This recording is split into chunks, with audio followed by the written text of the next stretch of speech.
Mungkin ibu-ibu di luar sana sebenarnya bukan berarti kita ini yang banyak kerjaan di rumah, yang nggak punya asisten rumah tangga tuh nggak bisa sesabar Nikita Willy, bisa. Parenting is hard gitu. Nah, sahabat Rasul bilang kita harus mendidik anak sesuai dengan zamannya.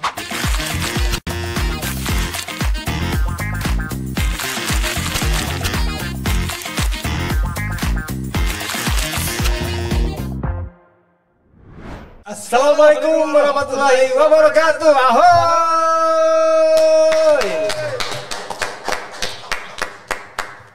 Hari Jumat kembali bersama Pantun dong. Apa pantunnya kemarin? dari Medan ke Belawan. Jangan lupa membeli kail pancing. Kail pancing. Ya, jumpa lagi bersama kami berdua, Yan Juna dan Jen Ridwan di acara Naira Studio Podcasting. Nah, tamunya kita suruh pantun juga ya. Langsung muncul ya, biasanya nggak muncul. Bintang tamunya nggak apa-apa. Jadi no secret hari ini ya. Iya, agak beda hari ini. Ya, sesuatu yang memang pastilah ya, yang pagi kita tampilkan selalu di podcast Naira. Muncul lagi, benar kan? Ya. Pasti berguna dan bermanfaat lah ya. Sore hari ini kita bertemu kembali secara live. Kalau kemarin kita live-nya di TikTok. Oh ya, jangan lupa ya untuk terus ya follow share, follow, kasih diamond, kasih bunga. Karena kami orang yang paling sangat berbagi. Nanti kami doakan semuanya ada nanti masuk spesialis surga. tim doa kami ada kok, spesial, tenang aja. Ada ya. Jika bukan air minum aja yang perlu didoakan, kami pun mendoakan ini. Semoga nanti di akhirat mendapat syafaat ya. Yang belum menikah dimudahkan jodohnya. Yang punya utang segera lunas. Baik, Utang-utangnya. kelamaan nanti waktunya. Oke, sore hari ini kami ketemu kembali di Info Podcast Naira, khususnya di channel Naira Studio Podcasting. Dan kita hari ini membahas tema yang agak spesifik ya. Karena kalau kemarin kita kan masih ngobrol-ngobrol santai tuh. Nah, hari ini kita angkat tema yang... Ini nggak santai kita? Enggak. Serius nih, serius. Agak tegang Oke, serius. sore ini. Oke, baiklah. Ya, kita sore ini bahas tentang apa nih? Operator kasih munculkan tema lagi ya. Temanya adalah Biar sharing nggak jadi oversharing. Apa tadi kita bilang, perasaan cuma ada Sherin Sungkar, ada Sherina gitu. Sama Ayu Ting Ting. Ting. Itu kenapa ada Sherin Ting? Nah, istilah baru. Jadi kalau kita dengar bisik-bisik dari narasumber kita, katanya ini juga masih dalam masa verifikasi. Oh, benar, boleh kan dipakai kata-kata ini? Nggak apa-apa, kalau di Naira ya apapun boleh ya, sah. Ketok palu. Ya. Ya, Kasih tahu dong Sherin Ting apa artinya?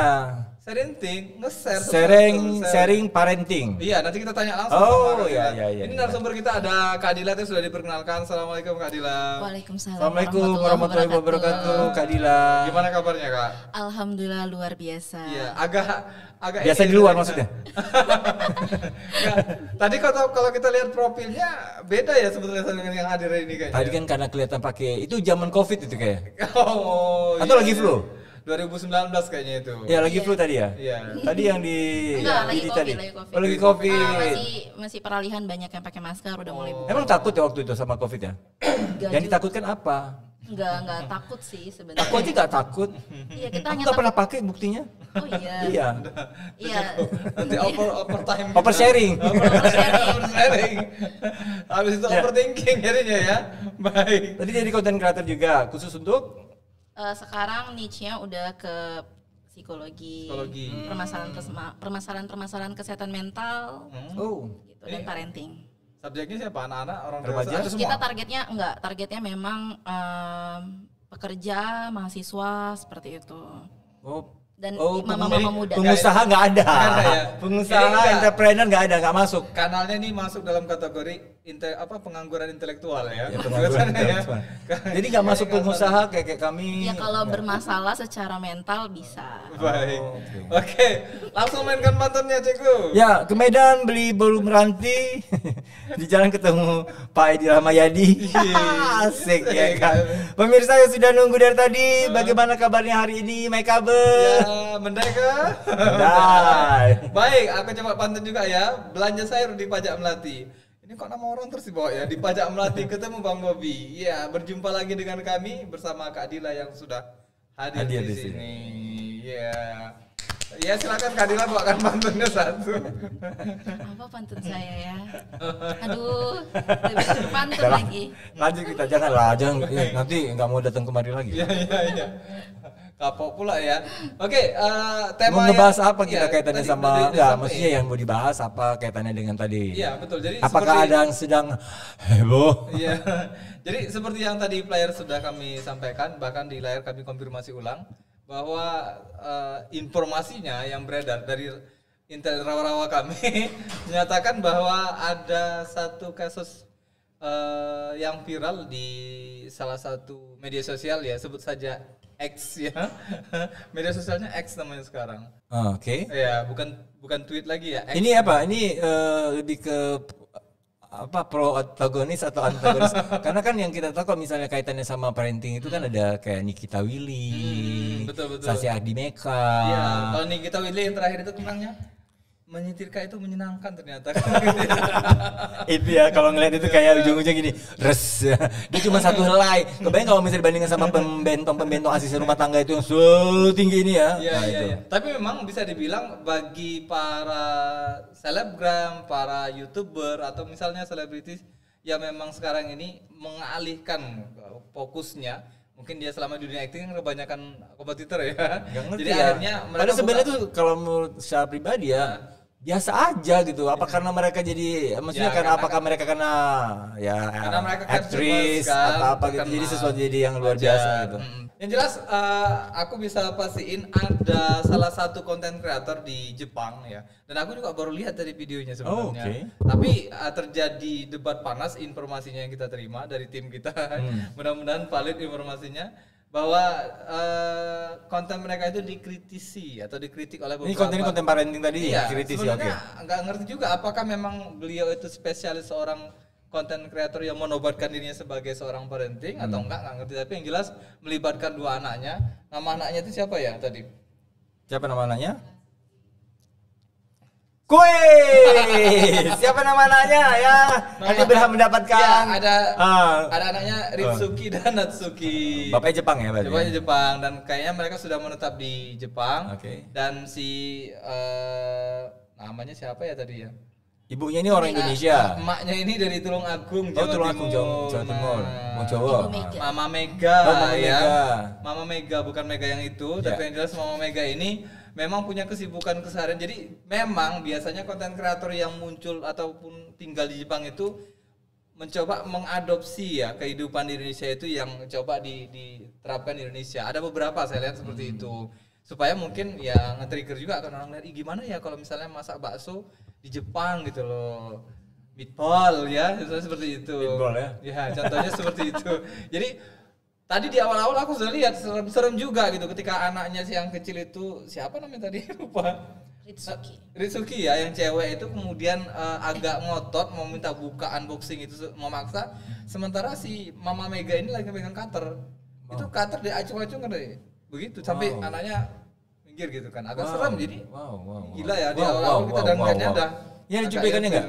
Enggak, itu hanya untuk saya pribadi saja. Oh, kira ada cuplikannya. Tapi yang jelas ini satu gambaran di mana kemudian para netizen mengomentari bahwa ternyata kayaknya ini nggak pantas gitu loh, seorang ibu memperlakukan anaknya dengan cara itu. menakut-nakuti ya, dan terkesan ketakutan si anak itu dimanfaatkan sebagai sebuah kelucuan. Atau itu bentuk Gitu. ancaman atau gimana? Nah itu nanti detailnya kita tanya lah sama Kak Dila ya kan. Gimana Benar ya? Gimana Kadila menurut Kadila? Oke, Tahu nggak case yang tadi? Tahu ya. tahu. Jadi sebelumnya di sini saya mau bilang bahwa menjadi seorang ibu dan melakukan parenting is hard gitu. Jadi emang nggak mudah. Ketika Mama Ritsuki dan Natsuki mungkin melakukan kesalahan, itu bukan berarti dia itu adalah orang yang bersalah gitu ya. Jadi mungkin ketidaktahuan tentang parenting secara penuh, kita tidak bisa salahkan itu. Bisa jadi kan setiap orang punya kesalahan, kita pun juga begitu ya. Nah, jadi saya sebagai seorang ibu pun melihat parenting kesalahan yang lagi viral ini mungkin adalah satu hal, satu sisi, satu poin yang dia kosong nih, yang lost, nggak tahu. Bukan berarti dia ibu yang salah. Itu yang jadi mungkin yang harus diluruskan di sini, bahwa kita pun tidak boleh seutuhnya, sepenuhnya menyalahkan. Adjustnya gitu ya? Iya benar, karena kan seorang manusia nggak terlepas ya dari namanya salah dan khilaf. Apalagi parenting ini kan bagiannya banyak, dan menjadi seorang ibu juga bukan hal yang mudah ketika melakukan kesalahan. Yang jadi fatal adalah karena ini diposting di media sosial. Ya wajar sebenarnya kalau misalnya kita nih para netizen memberikan komentar. Nah tadi apa pertanyaannya? Ya, artinya begini ya, itu jadi viral memang itu yang dibutuhkan sebenarnya oleh para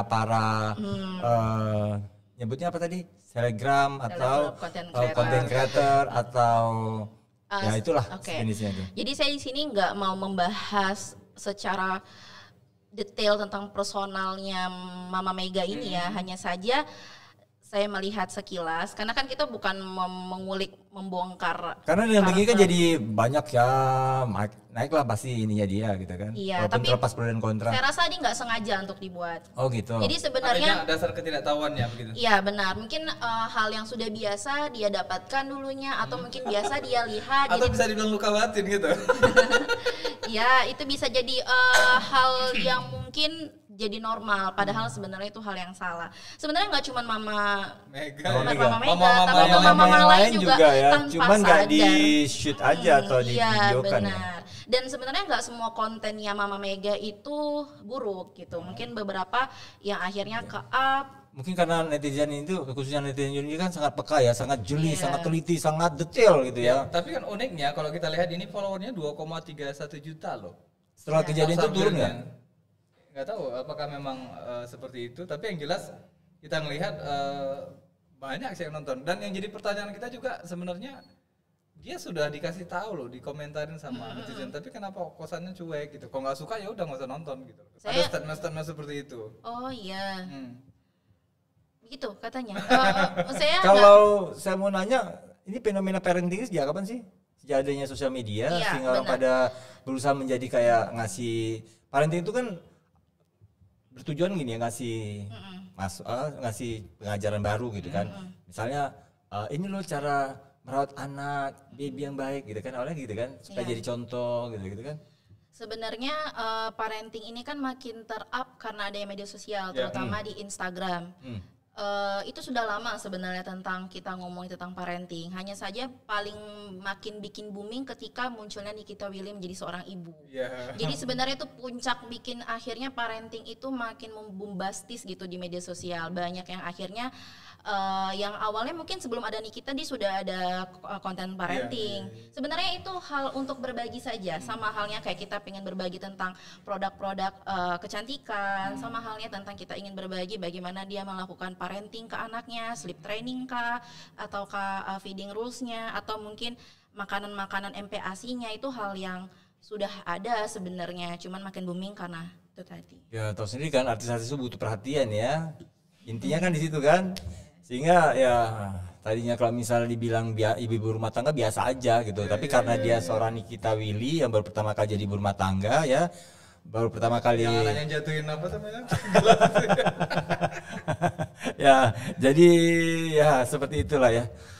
Jadi pada intinya sebetulnya hal yang wajar aja ya, sah saja seseorang yang kemudian melakukan aktivitas dia antara seorang orang tua dengan anaknya kemudian di-share di media sosial. Iya, hal yang wajar, hanya saja memang ada batasan-batasannya begitu.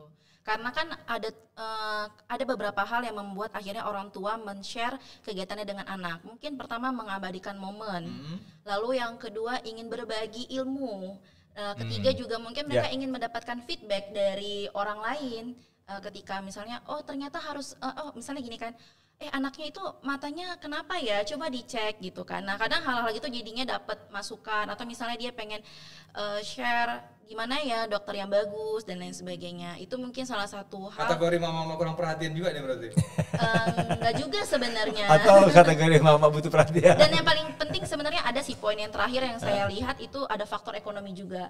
Karena semakin dia sharing itu juga akan mungkin banyak endorsement untuk anaknya dan untuk dirinya juga. Jadi memang salah satu. Dapat endorse ya dengan sendirinya ya? Iya, exposure kan dia dapat, otomatis kan orang-orang akan ingin engagement dengan dia begitu. Itu kan. gak ada kaitannya sama eksploitasi anak jadinya, karena kan anak juga dijadikan konten. Itu tadi ada namanya batasan-batasan. Apa aja itu batasannya?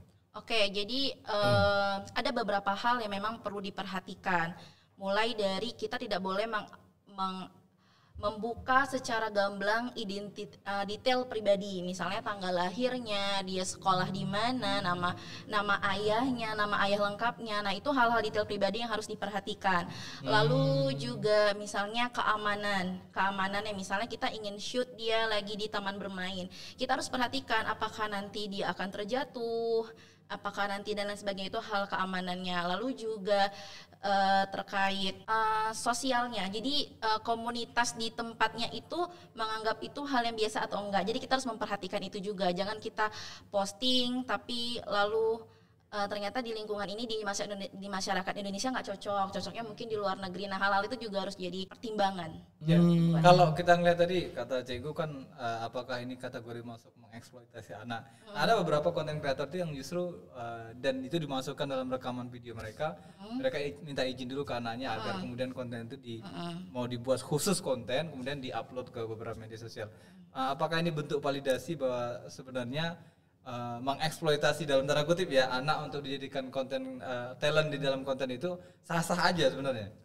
Kalau iya sah-sah aja sebenarnya, karena yang penting tetap pada batasan-batasannya. Dan memang kan anak itu tidak bisa memberikan kayak aku mau atau enggak, apalagi mungkin masih baby, nggak bisa. Memang itu adalah tanggung jawab penuh orang tuanya. Yang penting tadi saya bilang ada batasan-batasannya. Kayak misalnya kenyamanan anak juga harus diperhatikan. Nggak semua anak itu nyaman dikontenin. Terus kehidupan pribadinya kan juga jadinya terganggu. Dan juga nanti ada nih dampaknya juga ketika memang kita melewati batas-batasan yang saya bilang tadi. Anak-anak juga akhirnya terlalu terpapar media sosial terlalu dini. Terlalu jauh malahan ya? Iya, terlalu jauh dan terlalu dini sehingga dia membutuhkan validasi. Sehingga dia butuh like, dia butuh komen. Nanti ketika dia mulai udah mengerti media sosial, udah bisa main sendiri. Nah, itu yang. Dan apakah jadi itu baik untuk tumbuh kembang anak itu sendiri? Tidak, ketika sudah melewati batas, terkena dampaknya tidak baik untuk secara psikologisnya. Tapi gitu. Karena sudah dibiasakan dengan karena itu kan semua diatur kan, karena ada yang tukang shoot, tukang shoot lagi. Selebriti itu kalau kita lihat dari mulai dia mau lahiran juga udah di-shoot kan, udah dimasukin ke dan yang nggak habis pikir adalah ya apakah mereka itu nggak khawatir ya dengan kita kan apa istilahnya kalau yang pedofilia, segala macam itu kan apakah mereka predator. Kamu hafal sekali ya masalah itu. Iya benar-benar. Ya, apa enggak berpikir kan dengan menyaksikan itu kan dengan mereka yang punya penyakit seperti itu kan jadi sesuatu yang jadi itu banyak choice gitu ya akhirnya ya. Iya, sebenarnya itu juga penculikan juga loh. Penculikan, pedofilia itu juga jadi salah satu musuh ya ataupun potensi paling buruk yang mungkin bisa didapatkan oleh anak-anak. Makanya juga pakaian yang anak harus gunakan, walaupun misalnya kita masih kecil kita bilang tetap harus dijaga. Kita nggak tahu penyakit orang-orang di luar sana seperti apa. Bahkan tertutup saja pun orang bisa tergoda gitu. Pikiran yang macam-macam. Iya benar. Baik. Berarti banyak sebenarnya. Terlalu banyak pertanyaan kalau gitu. Kita sabar dulu sahabat podcaster di luar sana. Ya sahabat podcaster jangan lupa boleh ikut berdiskusi dengan kita pada hari ini karena kesempatan live ini jarang-jarang loh. Jadi apalagi ini kaitannya sama ini ya, tumbuh kembang anak ya, bagaimana anak saya gitu mungkin Anda pengen nanya bagaimana menyikapi Nikita Willy yang menyikapi anaknya dengan begitu sabar ya dan luar biasa. Mungkin boleh ditanyakan sama Kak Dila. Mungkin tadi kan sering beberapa kali membahas tentang Nikita Willy. Jadi saya bukan berpihak ataupun membela Nikita Willy. Jadi saya melihat dari sudut pandang ini Nikita Willy terzalimi lah dalam jadi sebenarnya begini, mungkin memang di sisi lain ibu-ibu di luar sana melihat iyalah Nikita Willy nggak ada asisten rumah tangganya banyak, masak juga dia nggak masak. Ya dia gosok cuma sekali itu doang, makanya happy. Coba seluruh tiap hari. Ya maka dari kenapa jadikan contoh dan role model. Kalau saya sih nggak suka gitu loh. Gak bisa gitu. Gak boleh mem-shaming. Nggak setuju gitu loh. Jadi begini. Karena kaitannya sama tadi itu loh, yang mau apalah bahasanya eksploitasi anak dengan sendiri dapat endorse kan dia dapat lagi gitu kan. Tapi maksudnya gini, di sisi lain Nikita Willy itu ada punya banyak ilmu pengetahuan yang dia cari. Mungkin ibu-ibu di luar sana sebenarnya bukan berarti kita ini yang banyak kerjaan di rumah, yang nggak punya asisten rumah tangga tuh nggak bisa sesabar Nikita Willy, bisa. Yang buat Nikita Willy itu akhirnya bisa sabar karena dia punya banyak ilmu. Dia mungkin konsultasi ke banyak dokter, ke psikolog juga, ke tenaga-tenaga kesehatan lainnya, yang sehingga dia mampu yang namanya meregulasi emosinya. Nah, yang bikin ibu-ibu yang bikin suka marah ini bukan, jangan disalahin pakaiannya, jangan disalahin piring kotornya. Ini jujur memang enggak, dia live enggak, dia live nih. Kalau lagi parenting dia live. Siapanya? Nikita Willy. Yang mana kita tahu? Dia mungkin kayak ada konten, ada tim kontennya. Dia lagi live seperti kita saat ini atau bagaimana? Atau ada cut-cutnya biasa untuk menampilkan sesuatu yang bagus. Satu kata karena yang bagus aja yang pasti tampilkan. Satu kata untuk Nikita Willy, Masya Allah tabarakallah. Itu aja deh. Iya. Ya, baik, kita coba baca pertanyaan dari netizen. Mungkin boleh ditampilkan operator. Ini sangat ditunggu-tunggu sepertinya pertanyaannya. Kita baca dulu. Oke, alhamdulillah anak saya namanya punya akun May.Raps respon ya. Alhamdulillah anak saya kelewat pintar, jadi kadang makin saya larang makin dibuat. Oh, keren ya ini. Iya. Boleh ditanggapi mungkin nggak jelas. Anaknya pintar atau cerdas itu pertanyaannya? Boleh ditanggapin dulu. Jadi memang anak itu mungkin usia toddler ya, usia di bawah 5 tahun yang akalnya belum bisa dengan baik. Itu yang golden age, yang golden age itu kan? Iya, lagi masa-masa golden age itu kan dia masih banyak explore. Kenapa anak-anak itu makin dilarang makin dibuat? Karena memang anak itu tidak mengerti larangan dia sebenarnya. Di usia itu ya? Iya, jadi memang ketika misalnya tutup gitu, dia bakalan mungkin akan dimain-mainin tutupnya, makalah dibawa lari. Makanya kita lebih kayak ajak dibawa anaknya. Nah, ini ditutup ya, ini tutupnya untuk di botol, ditutup. Kita contohkan, kita ajak. Karena kalau misalnya kita hanya menyuruh, anak itu bakalan hahaha lari-lariannya gitu, akan begitu. Memang begitulah bawaan anak-anak. Makanya kita perlu, kalau misalnya dia nggak bisa satu kali dikasih tahu, kita ajak. Kita suruh dia tutup begitu, atau kita contohkan, lihat ini mama, ini tutup, mama tutup di sini begitu. Memang harus dicontohkan. Kadang kalau kenapa ya kayaknya ibu-ibu muda sekarang tuh kayak yang gak kayak mama zaman dulu tuh ya langsung mengerti dan paham gitu ya punya anak harus ngapain dan apa ya. Kalau sekarang tuh kayak yang gimana gitu ya. Jelaskan aja perasaan sebagai Iya gimana. Kayak yang kadang udah emosi gitu. Bukan kayak berdrama-drama gitu loh kan. Kayak kewajiban memang itu bukan apa, mungkin bisa jadi ilmunya dengan aktualisasinya agak masih butuh proses kan, butuh waktu. Memang kenapa kalau ibu zaman dulu? Jauh memang perempuan dipersiapkan memang untuk jadi rumah tangga itu memang udah tahu harus apa-apa yang dari orang tuanya gitu. Dan soalnya sekarang kayak ngelihatnya kenapa nggak belajar dari diri sendiri dulu, ngeliat orang tua dulu ngajarnya seperti apa, kecuali orang tuanya dulu nggak pernah ngajar apa ibunya gitu. Tapi gini kan sahabat Rasul bilang kita harus mendidik anak sesuai dengan zamannya. Zamannya orang tua kita dengan zamannya kita sekarang punya anak itu berbeda. Jadi ya kita nggak bisa plek-tiplek, dengerin dong kata ibu kan benar, tapi kan kenyataannya kita harus memahami bahwa mendidik anak itu harus sesuai dengan zamannya. Baik, oke, nanti perdebatannya kami serahkan setelah acara ini. Boleh kita tampilkan lagi, mungkin ada pertanyaan dari yang kedua. Oke, dari underscore 77 ya 777 krimis respon. Ya. Saya mau nantinya anak laki-laki saya paham pekerjaan domestik. Kira pekerjaan kosmetik. Paham. Nggak salah, nggak keliru, itu malah benar. Memang anak itu kan sebenarnya orang Indonesianya yang membuat anak laki-laki itu nggak boleh ke dapur. Anak laki-laki nggak perlu diajarin bersih-bersih rumah, padahal pekerjaan domestik itu adalah bisa diajarkan keduanya, ke anak laki-laki dan anak perempuan. Kalau itu saya setuju. Karena ibu saya mengajarkan itu udah sama saya. Nah itu sangat membantu nanti ketika dia punya pasangan. Jadi di rumah itu bisa bekerja bersama, karena kan rumah tangga itu bukan hanya milik istri doang yang di rumah, tapi itu juga milik suami yang harus juga dirawat. Ini bukan keluhan ya. Bukan. Kalau itu benar. Karena ibu saya itu memang mengajarkan saya melakukan hal-hal yang memang dibilang itu pekerjaan perempuan gitu kan, jangan dilakukan. Ya, saya nyuci piring juga. Saya malah asik loh lihat rumah tangga orang tua saya. Ayah saya mencuci, ibu saya mencuci, ayah saya membilas-bilas. Ya, itu contoh juga yang akhirnya nanti anak bisa mengikuti Cigu kan begitu karena ayahnya juga begitu. Jadi ada role modelnya. Dan kebanyakan kenyataannya yang kenapa anak laki-laki nggak mau kerjaan domestik biasanya udah ada anak perempuan yang lain. Tapi kalau misalnya anak laki-laki semua biasanya semuanya bisa pekerjaan domestik. Ya sekarang dia melakukan semuanya sendiri. Ya jadinya jauh lebih mandiri ya. Promosi di 0811 ya. Oke, ada lagi Ada lagi pertanyaan berikutnya lagi? Ya, dari Salada Pures Salada Pure. OFC Response ya. Cara supaya anak mau cerita ke kita kalau dia mulai jatuh cinta dengan lawan jenis bagaimana? Ayo silakan Ani nih. Kita jangan pernah buat malu anak. Jadi kita tuh kayak ngobrol.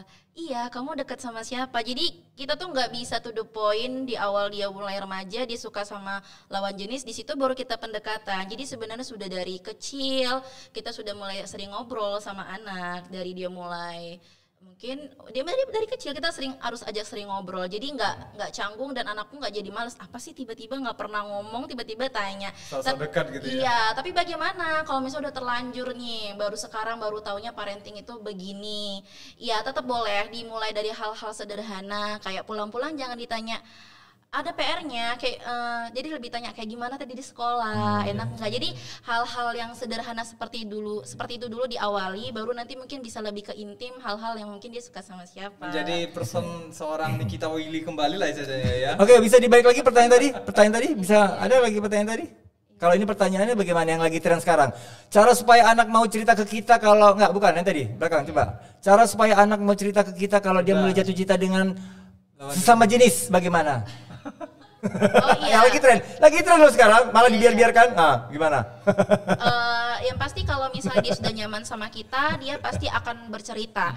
Jadi gini, mau dia dengan lawan jenis ataupun sesama jenis, kita juga harus memberikan edukasi batasan. Bukan sekedar oh iya biasa wajar namanya. Mama kita, dulu gaul kok, tenang aja gitu ya. Papa juga gaul gitu ya. Maksudnya kita harus tahu memvalidasi dulu bahwa perasaan dia itu benar. Karena kan itu cinta adalah memang ya perasaan dasar ya memang semua orang pasti fitrahnya manusia merasakan cinta gitu. Tapi ketika memang ada yang salah, misalnya lawan jenis kan, kita kasih tahu batasan-batasannya. Apalagi yang sesama jenis itu juga harus memberitahu dengan cara pelan-pelan. Kalau misalnya laki-laki pasangannya siapa? Perempuan kan begitu. Tapi aku sukanya sama laki-laki, gimana aku deg-degannya gitu. Oh gitu ya. Jadi kita serius ada sampai begitu? Ya, ada aja. Ada dong. Dia pakai baju perempuan, habis itu dia disalahin lagi sama mamanya kan. Dia bingung ya kan, akhirnya dia pakai hijab, salah juga gitu. Baik, kita kembali ke pertanyaan utama kita di sini. Deg-degan juga jadi orang tua ya ternyata kalian ya. Kalian ya, makanya kamu.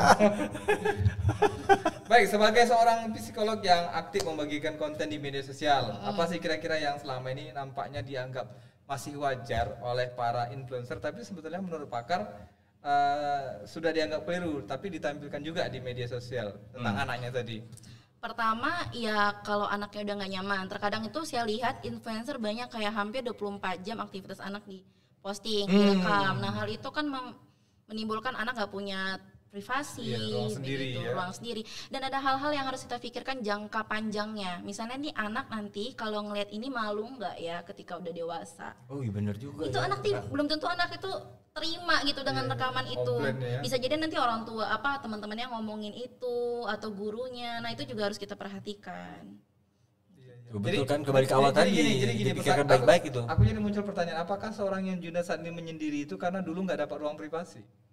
Oh justru enggak lah. Tapi nggak tahu ya. Kalau dulu sih satu aja sama mama itu kan. Jangan kunci pintu kamar. Karena susah dibangunin. Dia punya kebiasaan itu buka jendela biasa orang zaman dulu. Kamu pertanyaannya selanjutnya bacain pertanyaan. Oke. Tapi boleh sebelumnya terkait yang tadi kita bahas, seperti halnya kayak kasusnya yang Ritsuka dan Natsuki. Yang jadi masalah kan kalau misalnya di dalam kontennya juga ada mengeksploitasi emosional. Jadi eksploitasi nggak harus waktu, nggak harus bentuk tubuh, tapi juga eksploitasi emosional. Jadi masalah itu kan di kasus tersebut adanya eksploitasi emosional yang dimana kayak menakut-nakuti itu kan memaksa anak. Ya mungkin bercanda katanya, gitu. Bercanda. Kalau balik lagi nih, kalau di kontennya Nikita Willy dia nggak ada marah-marah sama sekali gitu. Sama sekali nggak ada marah. Serius? Hampa, perasaan dia seperti Angel ya. Padahal kan sebenarnya Angel lagi Angel. Bukannya tadi ya, jadi seorang ibu tadi kan dibilang nggak gampang ya. Nggak gampang. Jadi Tapi bisa. Nikita Willy itu nggak menunjukkan marahnya gitu anaknya walaupun nakal dikit. Saya rasa dia Dikat kali ya waktu adegan dia. Ya mungkin gitu-gitu nggak ada ya. ada juga pasti dia gregetnya. Baik. gitu. Oke. Cut dipotong langsung adegan. Aku tanya kembali nih Merasa. terkait dengan beredarnya video ya seperti Mama Mega tadi ya. Channelnya apa sih namanya tadi? Yuino ya, dengan followernya sudah 2 juta. 2 juta tuh nggak gampang loh. Seluruh Subscribernya 2 dunia lagi ya. juta. Nah, yang sering memposting dan kemudian tadi ada adegan-adegan yang kita lihat seperti pengacungan pisau cutter yang anaknya ketakutan dan lain sebagainya. Sebenarnya kalau aku bilang sih kayak apa ya, mengasuh anak-anak di kampung kesannya gitu. Iya. Dan kemudian pastinya netizen yang 2,3 juta itu tadi kan ada yang komplain, Pro ada dan yang kontra kata itu bagus ya segala macam. Nah, apakah sikap netizen ini masuk dalam kategori mom shaming tadi ya? Oke, kalau misalnya yang disampaikan konteksnya masalah Mama Mega itu bukan mom shaming. Ketika sampai mom shaming itu misalnya sudah berlebihan di luar dari konteks masalah. Misalnya cuma menegur, "Ma, nggak boleh kayak gitu sama anak." Itu mempermainkan emosi anak. Anak kan itu bisa belajar dari situ. Sehingga anak mungkin terbiasa untuk ditakut-takuti. Jadi kayak hal yang biasa. Jadi kayak misalnya pasangannya mengancamnya. Jadi dia sudah terbiasa dan nggak menganggap itu suatu yang salah karena dia sudah terbiasa dari kecil pun ditakut-takutin, diajak main supaya dia bisa nangis atau supaya dipaksa untuk takut. Sebenarnya anak-anak itu ya kalau mungkin semua bisa boleh tahu, anak-anak itu nggak ngerti yang namanya efek jerah. Jadi mau misalnya kita kurung dia, kita takut-takutin, dia nggak akan mengerti tentang efek jerah itu yang ada. Anak terbiasa dengan siksaan itu. Jadi dia terbiasa ketika sudah besar diperlakukan seperti itu, dia diam karena dia sudah terbiasa. Jadi seolah orang tua atau khususnya ibu memindahkan pemikiran dia yang dia lah ya, ibunya ke anak itu dalam waktu yang cepat ya. Padahal memang belum waktunya seperti itu ya. Iya, beda kan, anak-anak itu nggak ngerti efek jerah, nggak ngerti tentang ancaman begitu kan. Dia hanya ya dia mengekspresikan apa yang harusnya dia ekspresikan gitu. Yang ada nanti ya efeknya ya jadi terbiasa ke bawah sampai dewasa gitu. Nah, kebetulan pada kasusnya Mama Mega ini nggak ada Gak ada dead shaming ya. Dedinya ikut ya. Karena yang melakukan kan ibunya begitu. Dan banyak kan parenting kalau yang jadi konten kreator banyak kan ibu-ibu ya. Ada, tapi bapak-bapak juga ada. Oh, ada bapak-bapak. Keren loh, banyak bapak-bapak juga ada. Oke, lebih cute itu ya, lebih Karena cute. memang mungkin berangkat dari fenomena Dek, segeralah fatherless. Dek ya kita.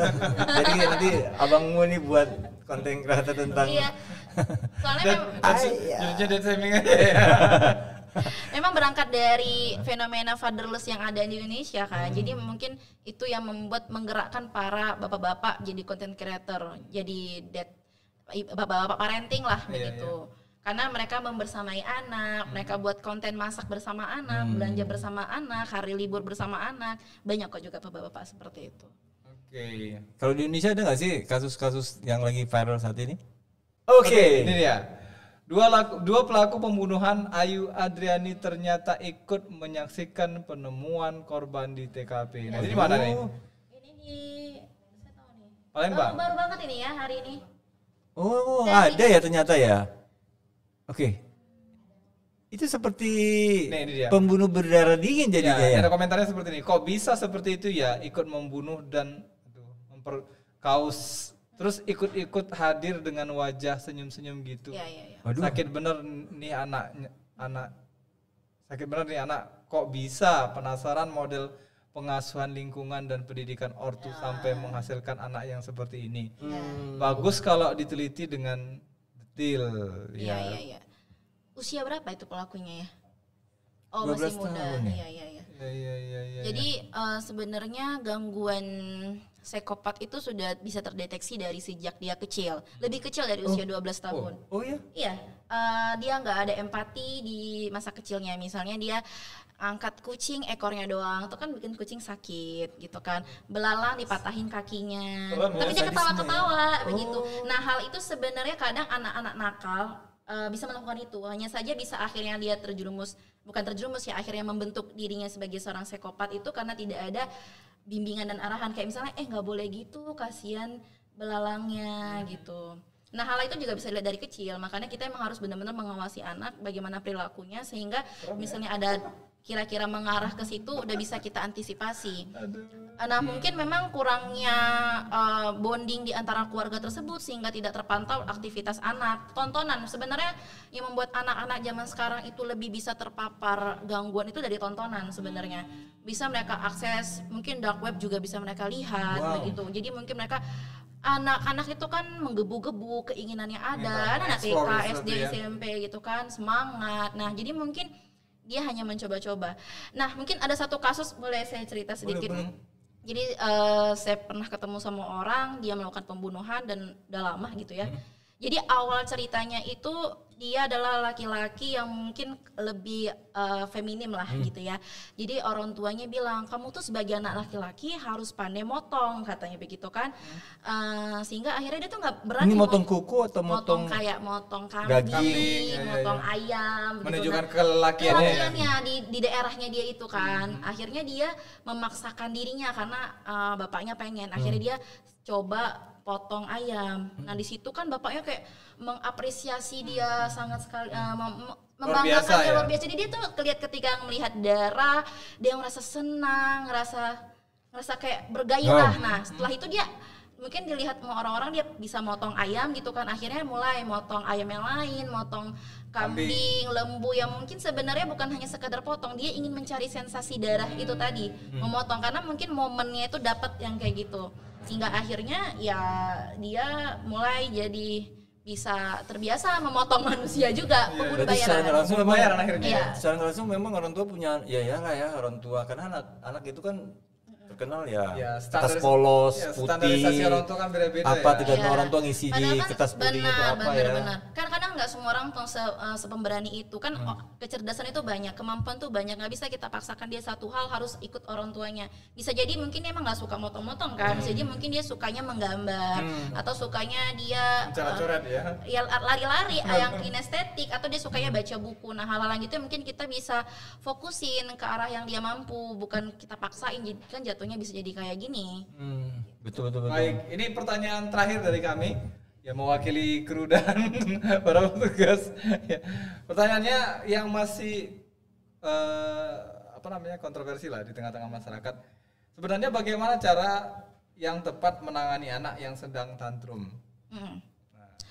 Oke, menangani anak yang sedang tantrum, yang pertama kita biarkan saja dia menangis. Fix ya. Biarkan dia menangis, meluapkan segala emosinya. Ya, tantrum itu tidak akan menjadi tantrum lanjutan dan terus menerus jadi sebuah kebiasaan kalau tidak adanya kita menghentikan ataupun mengalihkan, lihat cica gitu. Karena tuh iya kamu maunya apa, jadi kita berusaha untuk menghentikan nangisnya atau mengalihkannya. Jadi biarkan aja gitu ya. Iya, kita biarkan saja dia meluapkan emosinya. Nanti kan bakalan ada energi yang habis, capek, baru kita tanya, kamu sedih ya, kenapa? Karena mama gak kasih handphone. Iya gitu kan. Kalau dia udah bisa ngomong pasti dijawab iya, kalau belum kan dia diam aja. Kita yang mencoba mengartikan kalau dia belum bisa ngomong, iya kamu sedih ya karena gak mama kasih handphone. Jadi kita itu mengajarkan anak untuk bisa meluapkan emosinya, sehingga dia tidak menjadikan nangis itu atau tantrum itu senjatanya.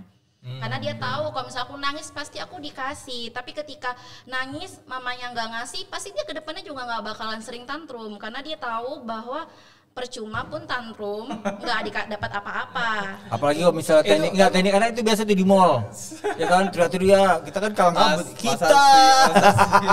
Ya orang tua suka gitu kan. Anak enggak bener loh karena dia di nyari perhatian orang, minta barang, teriak-teriak, nangis-nangis. Bener kan orang tua kan panik, mau nggak mau akhirnya malu. Dipenuhi lah itu ya. Itu karena sudah terbiasa juga pasti. Karena mau marah-marah bentak-bentak juga kan. Tapi itu juga sebenarnya udah terbiasa dari rumah sebelumnya, karena bising lihat anaknya nangis, dikasih udah nih handphone aja gitu. Iya, padahal sebenarnya kalau sekali aja kita berani menahan diri sebagai orang tua, membiarkan anak menangis, memberikan pemahaman juga ke orang-orang lain, kan ada neneknya, kita biarkan aja dia nangis. Sekali, 2 kali, lama-lama dia terbiasa kok untuk nggak nangis lagi. Jadi memang kita ajarkan anak untuk bisa mengelola emosinya, merilis emosi. Ketika dia marah, ya silahkan marah. Namanya kita nggak dapat apa yang kita mau, wajar dong sebenarnya marah, nangis. Tapi yang kita salah jadi orang tua ketika kita mengalihkannya atau menghentikannya. Nah itu nanti juga berefeknya sampai dewasa. Kita terbiasa ketika ada rasa sedih kita alihkan, atau kita marah-marah sama orang lain, karena waktu kita sedih pun kita dimarah-marahin, disuruh diam, atau kita mengalihkan, kita sibuk-sibukin kerjaan. Itulah kenapa saya pernah buat juga di Instagram, emosi yang kita kubur hidup-hidup itu nggak benar-benar mati gitu, dia tersimpan di gudang memori. Tiba-tiba bisa seperti bom atom ya, atau Iya, dan dia akan keluar mungkin dalam bentuk yang lebih mengerikan. Itulah kenapa banyak orang-orang yang lagi baik-baik aja kok tiba-tiba sedih gitu, karena mungkin itu mungkin emosi yang entah kapan yang belum nggak keluar ditahan begitu. Baik, oke. Saya mau tanyakan lagi sebenarnya, batasan bisa menghukum anak itu seperti apa sih untuk anak-anak di bawah 10 tahun atau 5 tahun, kayak mengurung di dalam kamar itu satu hal yang memang Nggak boleh. Oh, nggak boleh. Nggak boleh. Nggak boleh menghukum anak intinya. Menghukum anak itu boleh. Untuk menetapkan disiplin nih rata-rata alasannya. Boleh. Yang tidak boleh itu sampai melanggar. Coba deh kita norma sosial kita nih ya, hati nurani sedih nggak sih lihat anak dikurung? Atau biasa aja, karena mungkin udah terbiasa, tapi sebenarnya itu nggak boleh. Itu udah melanggar hak asasi anak, mengurung anak, nggak boleh. Kalau dulu boleh ngelempar siswa pakai penghapus, karena nggak boleh.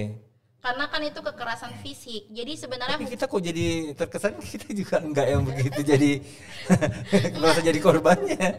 Iya. Jadi memang boleh ada hukuman, tapi memang harus sesuai dengan konteks. Ketika misalnya dia memecahkan vas bunga, jangan pula kita gebak-gebukin dia, jangan pula kita kurung, kan harganya 5 miliar. Iya, tetap aja kan. Emang anak lebih murah dibandingkan 5 miliar. Oh ya. Ya, jadi maksudnya orang-orang tua ya, ingat itu ya. Jadi maksudnya sesuai konteks, misalnya pecah vas bunga, ya udah ayo kita bereskan, kasih tahu lain kali kamu hati-hati. Jadi gini, marah itu boleh, menghukum itu boleh, tapi kita harus menyampaikan alasannya. Terkadang orang tua lupa menyertakan alasannya kenapa dia marah. Wajar dong mama marah, ini harganya mahal 5 miliar misalnya seperti itu. Wajar kan kita marah. Coba kamu, barang kamu, handphone kamu tiba-tiba dipecahin sama teman, dijatuhin sama teman, marah nggak? Marah sama. Mama juga marah. Jadi ayo kita rapikan ini.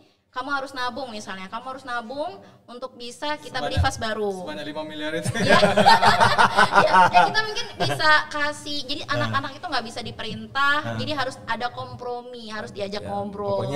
Pokoknya intinya gini ya, jatuhnya pohon jatuhnya buah jatuhnya buah nggak jauh dari pohonnya. Jadi kalau misalnya mau gambaran tentang karakter, ini kayak sekarang kemarin kasih quote loh di Facebook. Ya gimana kita ngelihat orang, kelakuan karakternya seperti itu, cermin orang tua mendidiknya. Baik.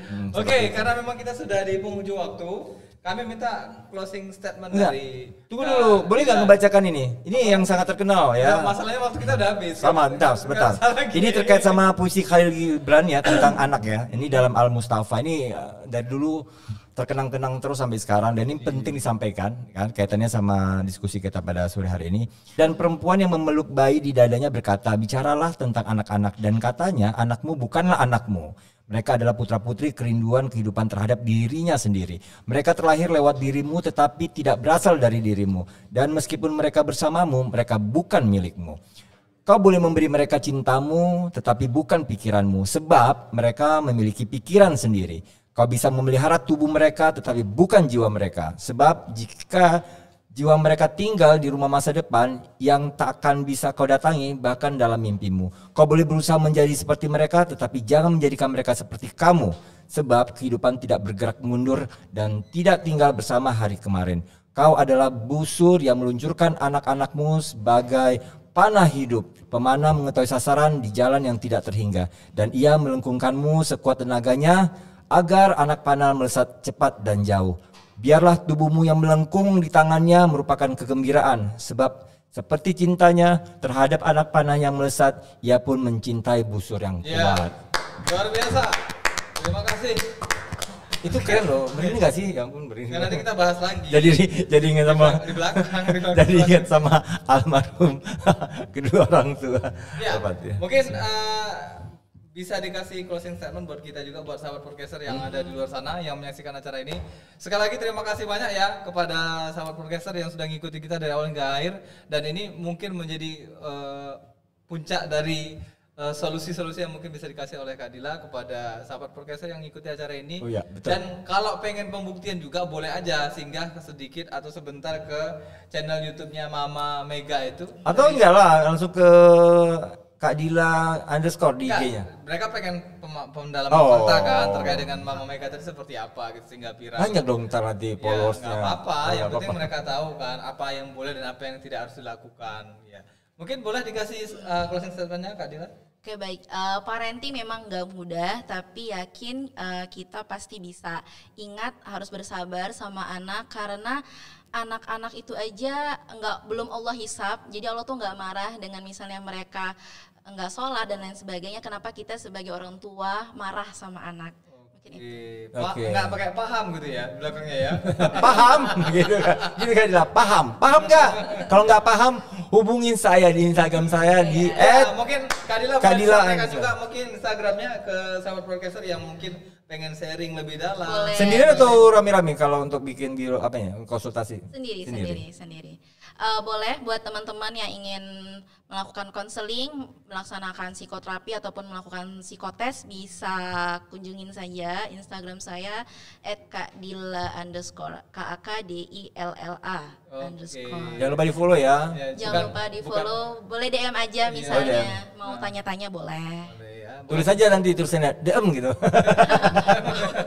Ya mungkin dengar dari Naira gitu Iya, kan, pengen betul. cerita boleh. Nah, nanti kita Nanti kita juga nanti boleh konsultasi juga tentang ya. anak-anak kita juga ya. Boleh sekali, silakan. Ya, terima kasih buat ya Kak Dila, buat semua ya pendengar setia Naira Info Podcast yang selalu ya memantau, melihat ya kita yang bercoret-coret seperti ini.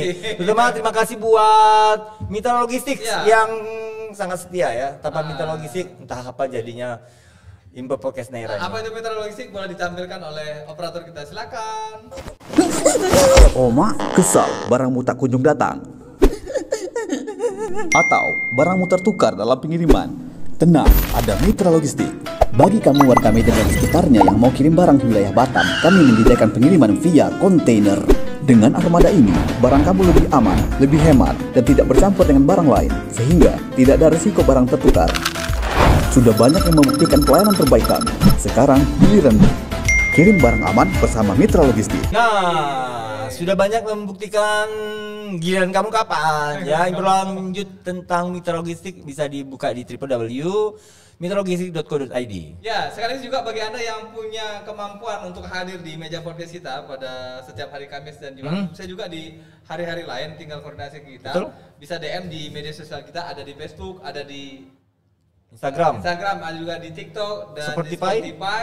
Juga ada di akun Facebook kita. Yes. Nah, untuk Pest Reson bisa hubungi kami di 0811 6198 050. Bisa juga untuk kerjasama loh, promosi produk-produk kamu. Tapi sebenarnya kami buka kesempatan bagi sahabat podcast di luar sana yang punya produk unggulan, yang pengen promosi kami. Oh ya, bantu. UMKM khususnya ya. Ya, kita bantu. Tapi syaratnya ada satu, Anda harus berpantun dan nunjukin profil dari produk Anda ya. Nah, Oke, mungkin dan jangan juga lupa link kita di share di fanbase-nya lah, pokoknya semuanya lah ya. Silakan pantunnya Ceko. Baik, ke Kedai Aceh membeli gula, tak ada gula, garam pun jadi. Tak terasa 1 jam sudah berdialog ria, semoga ada kesempatan bertemu kembali. Gak kebayang ya, gula diganti sama garam tadi ya, rasain sendiri. Baik, cari lontong di Pajak Petisah jauh sekali ya. Sedapnya lontong tak ada duanya, meski sedia akan berpisah, saya yakin sahabat podcaster akan tetap setia. Ya, Terima saya yang Juna Dan saya Jen dan Kadila mau undur diri. Assalamualaikum Assalamualaikum warahmatullahi wabarakatuh. Ahoy.